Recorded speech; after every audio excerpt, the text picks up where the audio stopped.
I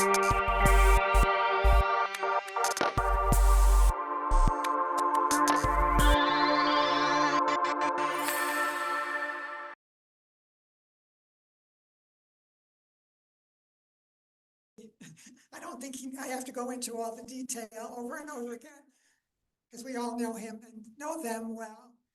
Please come to our pulpit and enlighten us, Imam Sykes.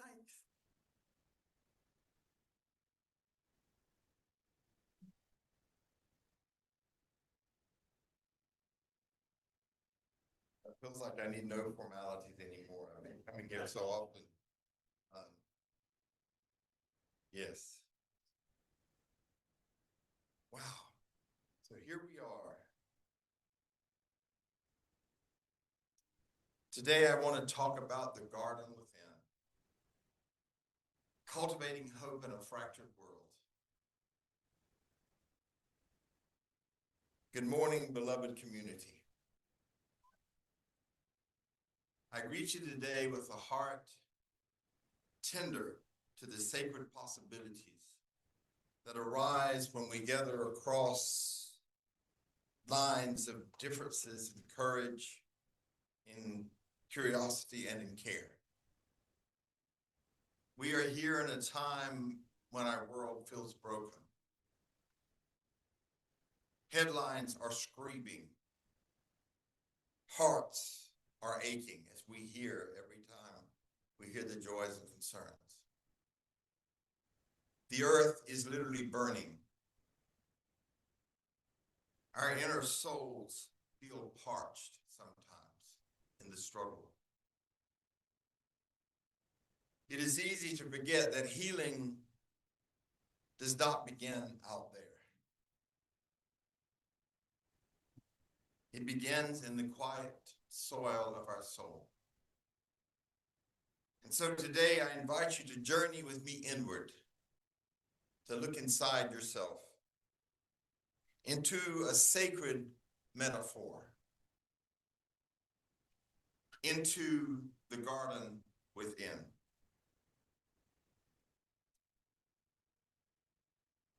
Our world is not only burning with wilderness fires, but also with political division. It is also quietly aching, as many of us are. Not just emotional aches, but backaches, headaches, and other aches that we enjoy as we age gracefully.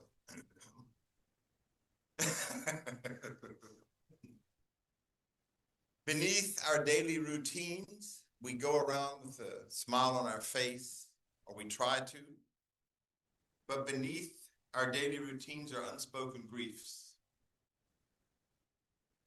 So many of us carrying wounds that no one sees, silent wounds. Some are walking with loss, others with fear, false expectations appearing real. Some carry questions so deep that even words cannot reach them. These wounds, unseen yet profoundly felt, are like dormant seeds under frozen soil.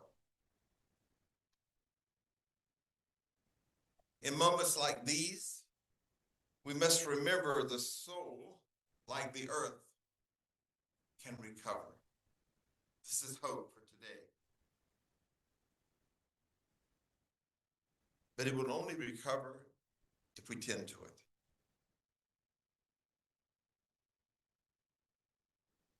Islam, like many traditions, sacred traditions, reminds us even the desert blooms after rain. And so does the human spirit. The universe itself is a garden.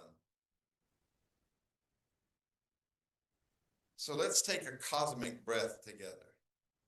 I'm going to ask you to inhale. Maybe perhaps if you feel safe, you can close your eyes. Just inhale deeply. Feel the air going through your nostrils. Feel your lungs first, Then just move it on down and fill your belly as full as you can fill it. Hold it for a second and release as long as you can.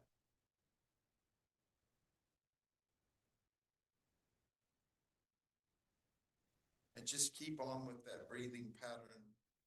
If your shoulders just drop for the first time all week, you're not alone. That's what happens when we finally stop doom strolling, surfing, and start soul tending. Silence tells us that stars are born in clouds of dust and collapse. That the elements in our blood, iron, calcium, were forged into the hearts of exploding stars. Even the heavens practice this sacred cycle: destruction, darkness, and then creation. What will we create today? What we call gardening here on earth is mirrored in the way of the structure of the cosmos.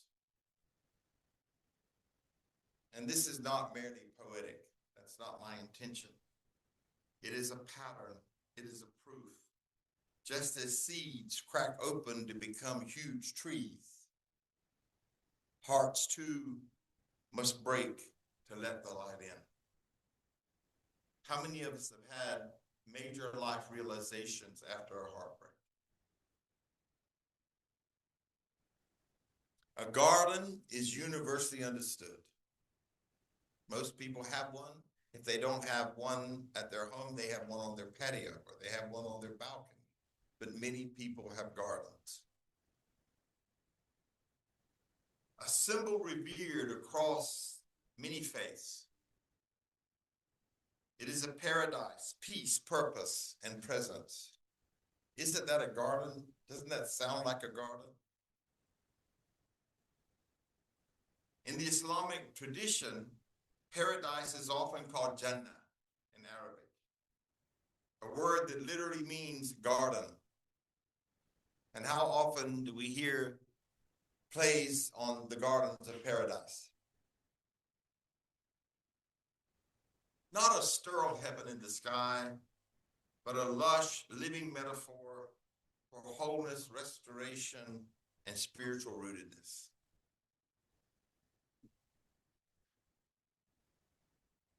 Rumi, the Persian mystic, once wrote, "The garden of the world has no limits except in your mind. Its presence is more beautiful than the stars." The Quran echoes this. For those who do good in this world, there is goodness, and the earth of God is vast, gardens beneath which rivers flow. These are not only visions of the afterlife for us, they are sacred invitations to garden here and to garden now. How many of us could use a little gardening of our soul? I'm the only one? Okay, now good. Okay, I'm glad I got some brothers and sisters with me in the struggle. So I am charging you, I am giving you a call to garden now, to garden today in this safe, sacred place. The Quran calls us in chapter 3, verse 133, race toward forgiveness from your Lord and a garden as vast as the heavens and the earth, prepared for the mindful. How many of us have been trying to work on being more mindful and more present? Yes. It is not just about what awaits us, but what we cultivate, what we co-create now. The Prophet Muhammad, peace and blessings be upon him, taught this in the most poetic of actions. He said, if the hour when the world ends, sometimes called the day of judgment, sounds a little too Southern Baptist for me, is about to be established, and one of you has a palm seedling in their hand, then let them plant it. It's a powerful metaphor, isn't it?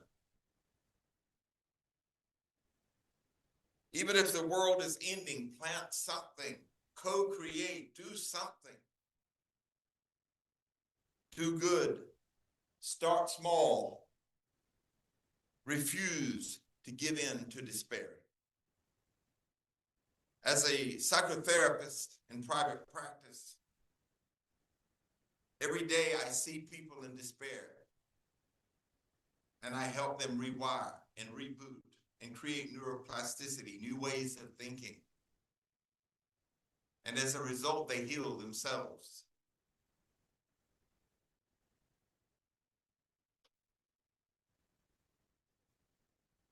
Planting the seed is faith in action. Every small act of beauty, presence, and care is a step into the eternal garden. This hadith is not just a metaphor. In fact, I see it as medicine. Holistic medicine. It is in this fractured world that we live, to be a person of faith, a seeker of meaning, means to become a gardener of hope. It's hard to find meaning in distress, isn't it? So I ask you, what are we watering? What are the seeds that we are carrying and that we are watering?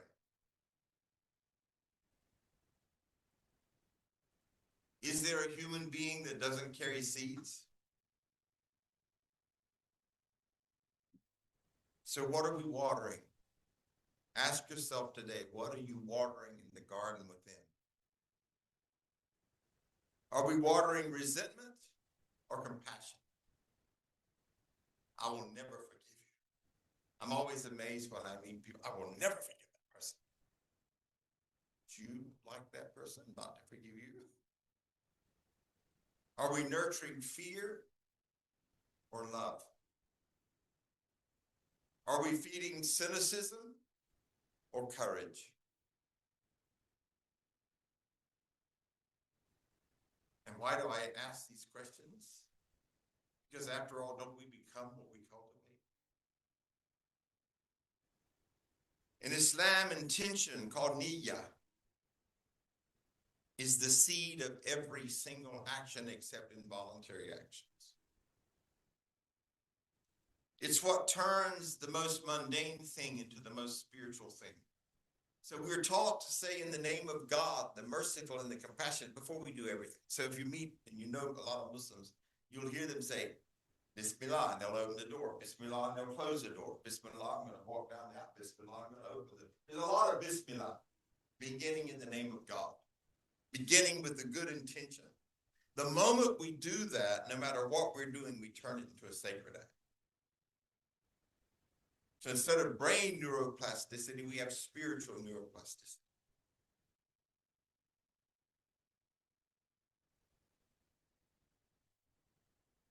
This also aligns, as you heard what I just said, with modern psychology.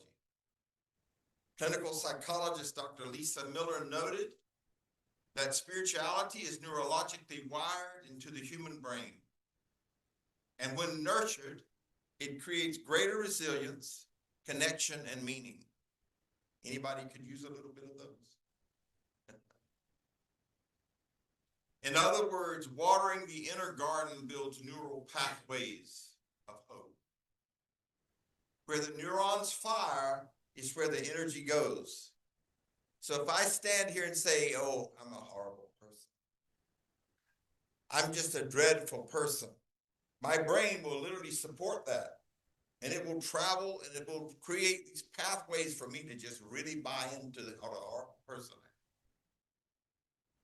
But if I talk about how blessed I am and wonderful friends that will come to hear me on a Sunday morning instead of spend time with their beautiful wife and daughter, then those firings will make me have a completely different feeling. In fact, they will create dopamine. Could we use a little more? maybe serotonin as well. So I want to speak to your brain for a moment. May I?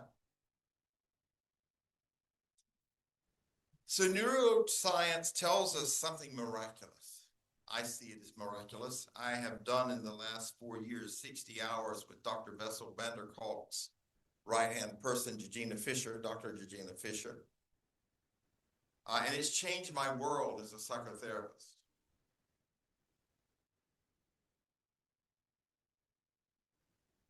The brain changes with attention.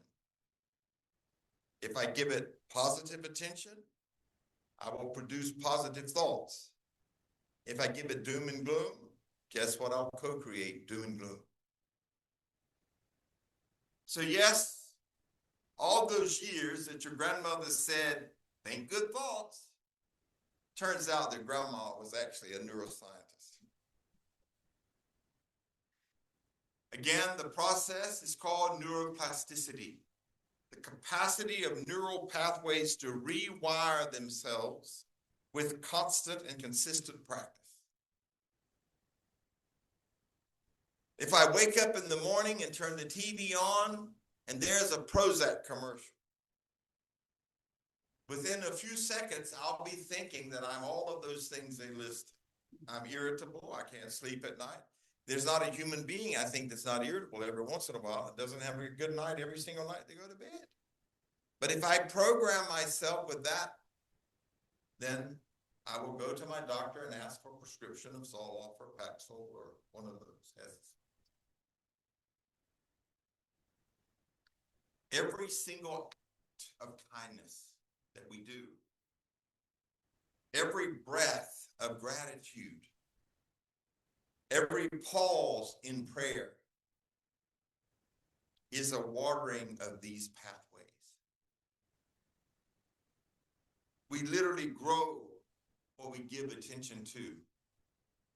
If I want tomatoes, I'm going to buy tomato seeds. I'm going to watch the seed burst open, and then I'm going to really be careful as I plant that seed and watch it grow. And I'm going to talk to it on a daily basis. I'm going to prune it on a daily basis. And I'm the worst with plants. I don't know what I'm even talking about. I kill everything that people give me, no matter how hard I talk to it. This is why remembrance, positive thinking, we call it dhikr. And dhikr in Islam is, we say things like subhanallah, glory to God, alhamdulillah, praise is due to God. We have these sayings, but it's all about mindfulness, and we call it dhikr. We even use the 99 names of Allah because they're very specific to a certain characteristic. So, for example, al-Wadud is the loving. So we will repeat that name, and it will make us think of love. And what will we produce? Love. I call it cognitive cultivation. And I grew up on a farm in North Carolina, so I know a little bit about cultivation. But we need to be cultivating here because this is connected to here, right? Just about, what, 12 to 18 inches, according to how long your head and neck is from here to here.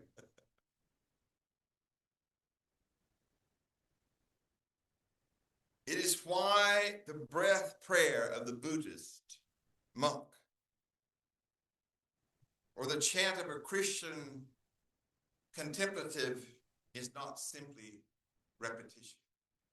The beautiful things that you say in this congregation program you. They prepare you. How many of you come in with a different frame? And as you were listening to the things that are said, the lighting of the chalice, the sharing of hope and concerns, did you have a change in your mood? Has that ever happened to anyone? So we call it rewiring. Not like when we get an electrician and pay a whole lot of money to get the place rewired, but we're rewiring ourselves. And it's not expensive. It just requires an investment in time. It's also replanting. It's planting new seeds. And guess what? Empirical data says that the brain, like the soil, softens with care. How many of you had a caregiver that as soon as they came into the door and they gave you a hug, your immune system immediately was affected in a positive way and your mood changed?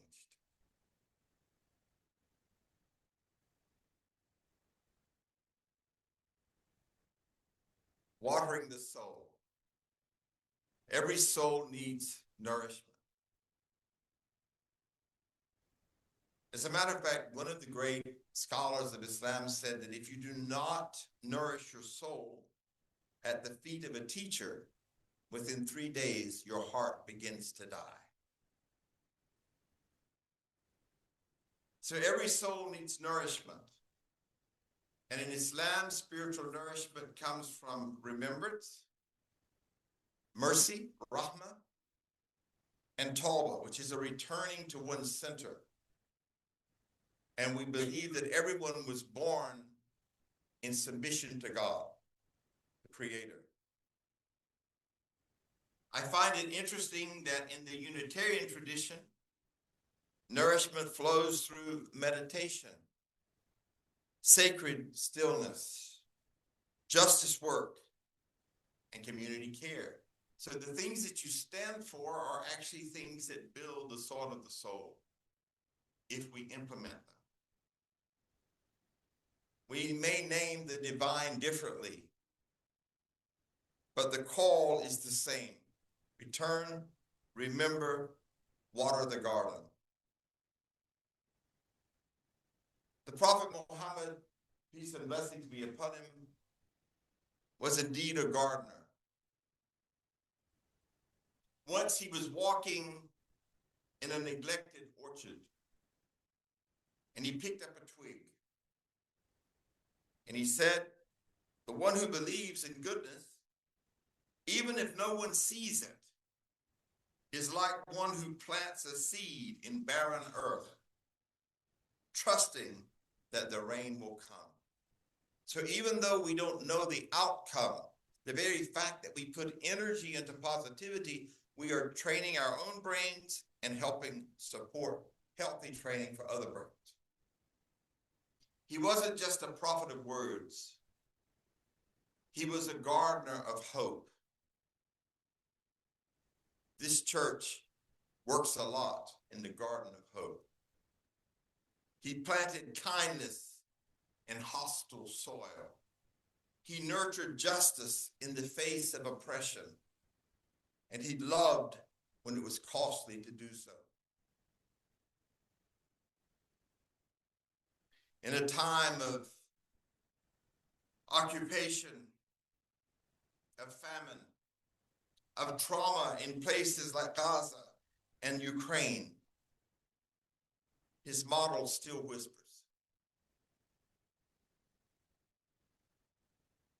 Do not abandon the garden.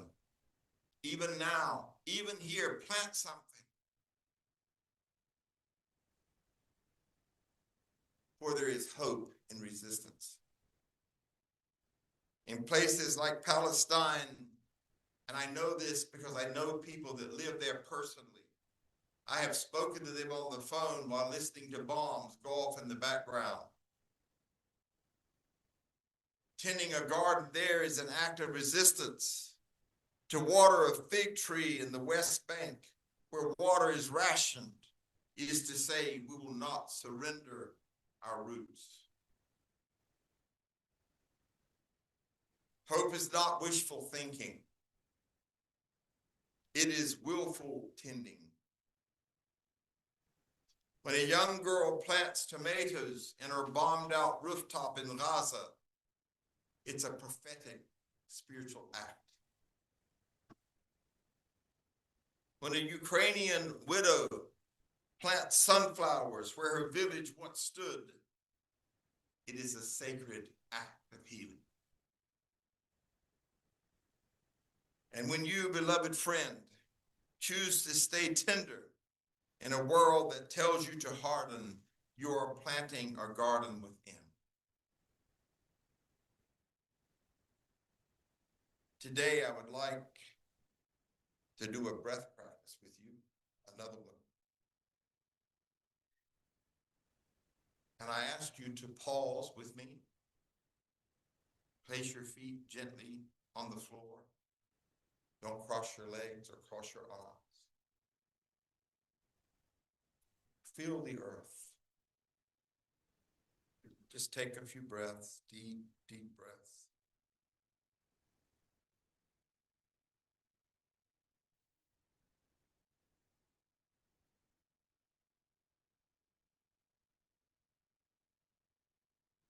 Now close your eyes if you feel safe and comfortable. For some people, closing their eyes can be traumatic. So if you feel safe and comfortable, close your eyes and bring your attention to the breath. And as you inhale, feeling the air in your nostrils, imagine drawing in the sunlight, the radiant warmth of the sunlight. Let's breathe in again. And as you exhale, release the dust of despair, just cleaning up the garden. And on your next inhale, feel the inner garden receiving water, the soil softening and being soothed, becoming pliable and flexible.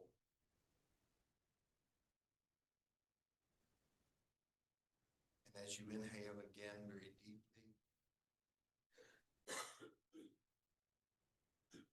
as you exhale, trust that something is growing intentionally.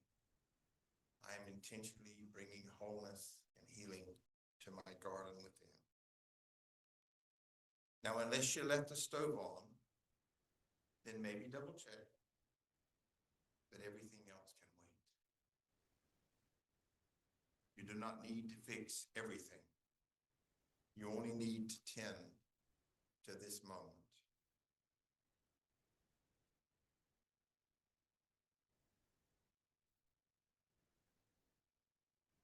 Post-traumatic growth and collective healing takes place when we gather together. You can open your eyes now. Psychologists speak now of something called post-traumatic growth, where we turn our pain into purpose. We turn our trials into triumph. We turn our mess into a message, and we turn our pain into purpose. It is the idea that in the aftermath of pain, we do not return to who we were. We return deeper, softer, more humane, more aligned. Like soil that's been turned, we are made more fertile and more compassionate.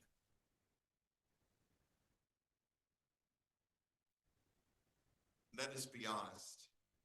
Some say, or some days, it feels like more like compost than growth. But compost is holy too. In fact, it makes things grow. So we need the compost to have the garden.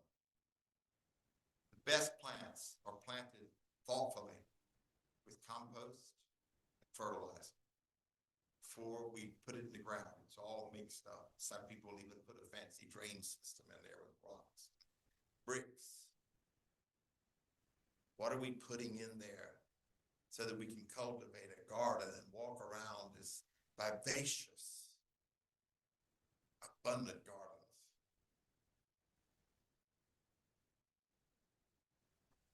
We are never alone in this, never. Every tradition holds seeds of this same truth. In Judaism, in Psalms 126, verse 5, they who sow in tears shall reap with joy. So the tears come for the joy. In Christianity, John 12:24, unless a grain of wheat falls into the earth and dies, it remains alone. Sometimes we have to die to live. We have to kill our egos so that we can actually live in harmony with others instead of just being narcissists. Oops, did I say that? In the Quran, chapter 94, verse 6, indeed with hardship comes ease. But some of us get on that hardship trajectory and we just tell ourselves, well, it's never going to change. Why is it like this? My life is just horrible. And as we're saying that, our brain just keeps believing and it reinforces it. So when we feel overwhelmed, let us remember our grief is not a failure of faith. It is the soil where faith is born.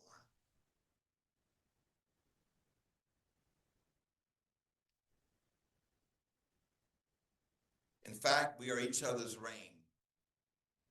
When you're having a dry day, perhaps you're sitting under a beach tent and you're reading and you're just into this cognitive material, and a friend walks over and gives you a hug. That friend becomes the rain. That happened with me and Rob yesterday at the beach. The Quran says, and we made from water every living thing. Your smile, your presence, your courage, your care may be the rainfall someone else needs. And sometimes your awkward joke, and often mine are, it's a good thing I'm not trying to be a comedian, or your burnt casserole might be the very thing someone needed to laugh or feel loved. So bless that too. Bless the burnt casserole.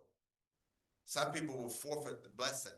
Good feed, good food, good meat, good Lord, let us eat. I say, well, I burned it, so I'm not going to pray. Psychologists call this post-traumatic growth. The idea that in the aftermath of loss or upheaval, people often grow stronger, wiser, and more compassionate. How many times have you experienced this? That's not because the pain disappears, but because others show up with water. In places like Gaza and Ukraine, where despair has tried to take root, hope persists because someone keeps watering. And you, beloved soul, you may never know the seed you help sprout, but it matters, doesn't it? Every drop of kindness matters. How can each of us cultivate communal gardens? Not the ones with okra, not the ones with corn, tomatoes, cucumbers, zucchinis, all those wonderful things. We have to go from soil to soul. Shared responsibility. You cannot have community without unity. So we have to share, we have to be unified in community. And I made some points here. In order to move from soil to soul, we must provide mutual aid. We must help each other. Interfaith prayer.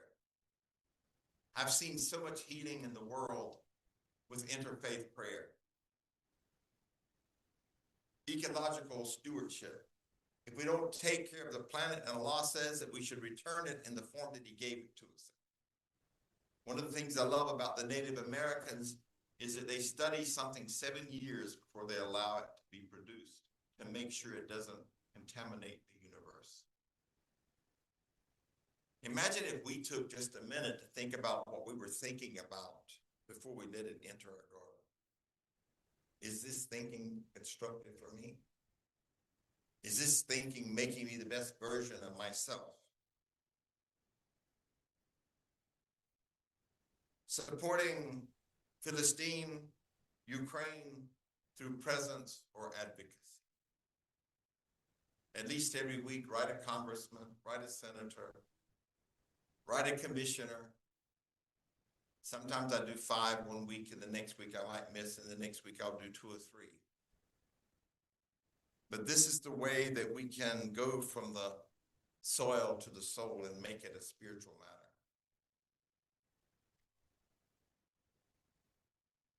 So today I leave you with a sacred invitation. Tend to the garden within. Pull the weeds of despair. Water it with compassion, self-love. Plant seeds of mercy, justice, and sacred poles. And trust. Even in fractured soil, hope can bloom. May your inner garden be nourished by stillness, kindness, and sacred awe.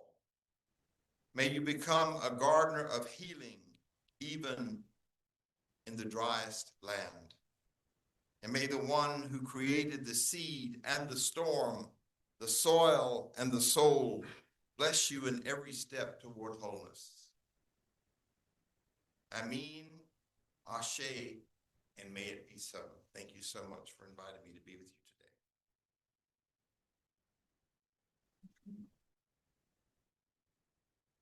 Oh, we'll have questions in the back.